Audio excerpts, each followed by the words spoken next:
महाराष्ट्रावर एकीकडे चहूबाजूंनी आक्रमण होत असताना महाराष्ट्रातली वारकरी संप्रदायामुळे हिंदू धर्म जिवंत असल्याची भावना आमदार विश्वनाथ भोईर यांनी व्यक्त केली। जगद्गुरू श्री संत तुकाराम महाराज यांच्या वैकुंठ गमनाचे 375वे वर्ष आहे। त्याचे औचित्य साधून कल्याणातील वारकरी संप्रदाय प्रबोधन ट्रस्ट आणि आमदार विश्वनाथ भोईर यांच्यात संयुक्त विद्यमाने अखंड हरिनाम सप्ताहाचे कल्याणात आयोजन करण्यात आले आहे। त्यामध्ये सप्ताहाच्या दुसऱ्या दिवशी उपस्थितांशी संवाद साधताना त्यांनी ही भावना व्यक्त केली।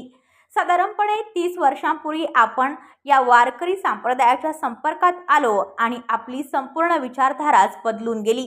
तर उंबर्डे गाव असो, सापर्डे असो की बारावे, वारकरी संप्रदायामुळे या गावांचा विकास झाला असल्याचेही आमदार विश्वनाथ भोईर यांनी यावेळी सांगितले।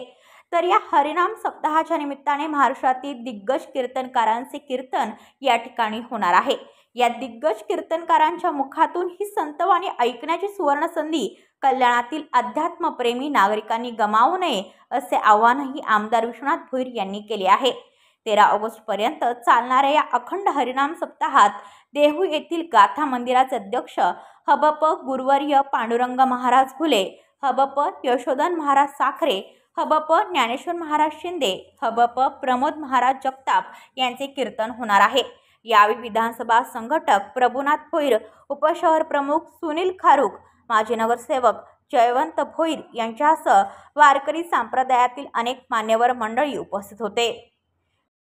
कल्याण शहर वारकरी संप्रदायाच्या वतीने जगद्गुरू श्री संत तुकाराम महाराज यांच्या 375वे जे वैकुंठ गमन आहे त्यानिमित्तानं आपण इथे हरिनाम सप्ताह आयोजित केलेला आहे। दिनांक 6 तारखेपासून हा सप्ताह चालू आहे, तर 13 तारखेपर्यंत हा सप्ताह चालू असणार आहे। सकाळपासून काकड्यापासून सुरुवात होते, गाथापारायण, भजन वगैरे सर्व हरिपाठ, आणि त्याच्यानंतर महाराष्ट्रातील ख्यातनाम कीर्तनकार यांची सेवा इथे आपण कल्याणकरांच्यासाठी अर्पण केलेले आहे।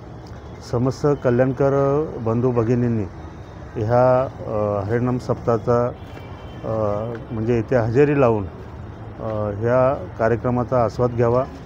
ह्या सप्ताहामध्ये जे वेगवेगळ्या ठिकाणाहून आपण कीर्तनकार बोलवलेले आहेत ते त्या क्षेत्रातील दिग्गज असल्यामुळे कल्याणकरांना एक पर्वणी आहे की ह्या दिग्गज कीर्तनकारांच्या तोंडून जी संतवाणी बाहेर पडणार आहे किंवा जी वाणी बाहेर पडणार आहे त्याचा कल्याणकरांना फार मोठा उपयोग होणार आहे। आणि एक वैकुंठ गमनाच्या 375व्या सोहळ्याची कल्याणकरांतर्फे महाराष्ट्रातील जगद्गुरू तुकाराम महाराजांच्या सर्व शिष्यांना, त्यांच्या संप्रदायालाही आपण एक भेट त्यांना दिलेली आहे। याचा सुंदर नीटनेटकं आयोजन कल्याण शहर वारकरी संप्रदाय प्रबोधन ट्रस्ट आणि कल्याणातील सर्व वारकरी बांधव यांच्या वतीने केलेले आहेत। ब्युरो रिपोर्ट कल्याण, आपले वृत्तप्रहार। तुमच्या आजूबाजूला घडणाऱ्या घटना पाहण्यासाठी आपल्या वृत्तप्रहार वाहिनीच्या YouTube चॅनलला सबस्क्राईब करा। तसेच नव्या व्हिडिओची नोटिफिकेशन मिळवण्यासाठी बाजूला असलेल्या बेल आयकॉनवरती क्लिक करा। प्रत्येक बातमीला लाईक करा आणि शेअर करा।